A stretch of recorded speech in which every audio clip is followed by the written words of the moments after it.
Hello friends, welcome back to my channel নীলিমার small garden. দেখো, আজকে আমি আরও একটি ভিডিও নিয়ে এলাম।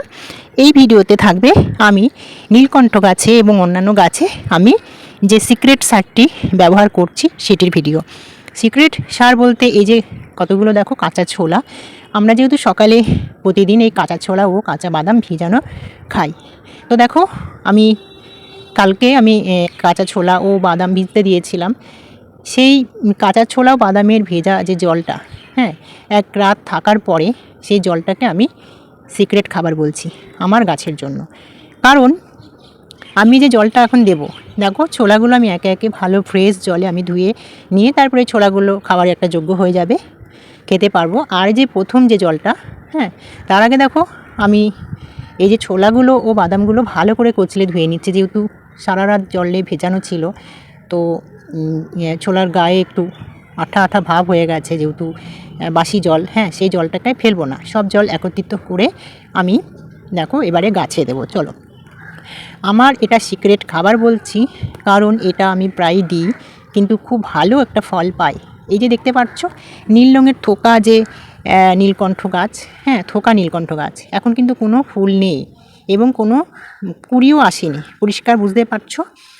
দেখো, এবারে আমি নীলকণ্ঠ গাছের গোড়ায় ওই জলটা দিলাম, ছোলা ভেজানো বা বাদাম ভেজানো জল দিলাম। দেখো জলের কালারটা দেখলে বুঝতে পারবে পুরো একটা রাত ছিল। তো এবারে কামরাঙা গাছে দেবো। দেখো কামরাঙা গাছে দিচ্ছি, দুটো কামরাঙা হয়েছে, চলো দেখাচ্ছি। দেখো এই দেখো দুটো কামরাঙা হয়েছে, বেশ বড় হয়েছে। আরও ফুল ছিল, ফুলগুলো প্রচুর বৃষ্টিতে ঝরে গেছে। তো আর বাদবাকি জলগুলো আমি আরও গাছে দেব, দোপাটি গাছ আছে, দোপাটি গাছেও দেব। চলো দেখো, আর এই ছোলা গাছে ছোলা বা বাদাম ভেজানো যে জলটা গাছের গোড়ায় দেওয়া খুব ভালো আর খুব দ্রুত কাজ করে। কারণ আমি এই যে দিয়েছি 8 সেপ্টেম্বর, সেপ্টেম্বর মাসের 8 তারিখে দিয়েছি এই জল, এক সপ্তাহ পরেই কিন্তু ভোরে ফুল এসেছে। দেখাবো, চলো দেখো, কোনো ফুল নেই কিন্তু দেখো। আর এই ছোলা ভেজানো জল তো ভীষণ ভালো, কারণ ছোলাতে তো প্রচুর অনেক কিছুই থাকে। ছোলাতে পর্যাপ্ত পরিমাণে ভিটামিন, খনিজ, ক্লোরোফিল এবং ফসফরাস পাওয়া যায়। আর দেখো 14ই সেপ্টেম্বর চলে এসেছি, এক সপ্তাহ পুরো পর। 8ই সেপ্টেম্বর আমি জলটা ইউজ করেছি গাছের গোড়াতে, আর দেখো 14ই সেপ্টেম্বর চলে এসেছি। এই 14ই সেপ্টেম্বর দেখো কত ফুল হয়েছে।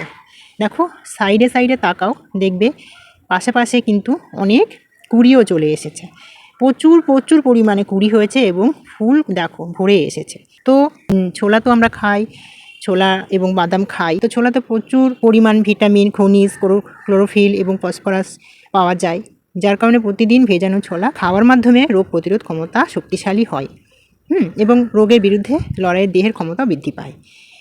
তার জন্য আমরা ছোলা ও বাদাম ভেজানো প্রতিদিনই খাই। তো আমরা তো যেহেতু প্রতিদিনই খাচ্ছি, তো সেই জলটাও ফেলতে আমাদের ভীষণই মায়া লাগে, আমার তো ভীষণ মায়া লাগে। কারণ এই জলটা আমাদের খুব আমাদের শরীরের পক্ষে কাজে লাগে কি আমি জানি না, কারণ আমি ছোলা ভেজানো জল কোনো দিন খাইনি, কিন্তু কাঁচা ছোলা ও বাদাম ভেজা খাই। তো দেখো, কিন্তু জলটা আমি কিভাবে কাজে লাগাবো ফেলে না দিয়ে, এই ভাবতাম প্রথমে। তারপরে ভাবলাম না, ডাল ধোয়া জল যখন আমরা গাছের গোড়ায় দিতে পারি, তো এটাও তো সেই একটা খুব ভালো একটা গাছের জন্য, এটাও তো প্রোটিন, ভিটামিন সব কিছুই তো থাকছে যখন, তাহলে আমি গাছের গোড়াতেও দিই।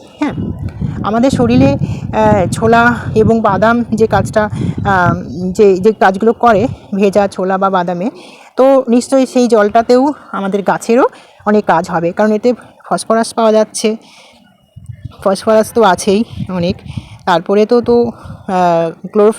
ক্লোরোফিল এবং ফসফরাস, ভিটামিন আছে, প্রচুর পরিমাণে।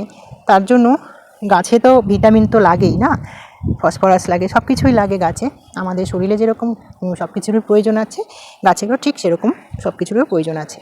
তার জন্য আমি এই ছোলা ভেজানো বা বাদাম ভেজানোর জলটা আমি ফেলে না দিয়ে গাছের গোড়ায় দিয়েছি। এবং দেখো পুরো একদম এক সপ্তাহর পরেই কিন্তু, একবার দিয়েছি, দেওয়ার পরে এক সপ্তাহ পরেই কিন্তু প্রচুর ফুল চলে এসেছে। তো দেখো ফুলগুলো আমি এখন তুলে নিচ্ছি, ফুলগুলো তুলে নিয়ে আমি পুজো দেবো। তো চলো কতগুলো ফুল হলো দেখে নাও, খুব ভালো একটা গাছের জন্য এটা একটা টনিক হয়ে গেল। তো এটা আমার কাছে সিক্রেট, কারণ এটা আমি এর আগেও ভিডিও করিনি, এর আগেও আমি গাছে দিয়েছি, ফল পেয়েছি। তবে মাথায় আসেনি যে এটা নিয়ে ভিডিও করব। তো ভাবলাম যে হ্যাঁ, তো এবার আমি এটা নিয়ে ভিডিও করি, কারণ অত মনে থাকে না, মানে অনেক কিছুই তো গাছে ইউজ করি, মানে কেনা জিনিস না, জৈবভাবে, তার জন্য আর অত কাজের মধ্যেও অত মনে থাকে না। তো এবারে মনে হলো না আমি এটাকে নিয়েও ভিডিও করব। তো জলগুলো তো ফেলে দিই না, গাছেই দিই, এবং সাথে সাথে প্রমাণও পাচ্ছি যখন আমি শেয়ার করি, তার জন্য আমি এই আমার সিক্রেট খাবারটাকে নিয়ে আমি শেয়ার করলাম, আমার গাছের সিক্রেট খাবার। তো এটা আমি এতদিনের সামনে আনিনি, আজকে নিয়ে এলাম। তো ফ্রেন্ডস, আমার আজকের ভিডিওটি কেমন লাগলো অবশ্যই কমেন্টে জানিও, ভালো লাগলে একটা লাইক করে দিও, বন্ধুদের সাথে শেয়ার করো। ওকে, আর অবশ্যই করে কমেন্টে জানিও যে আজকের সিক্রেট খাবারটা কেমন লেগেছে। ওকে, চলো, টাটা।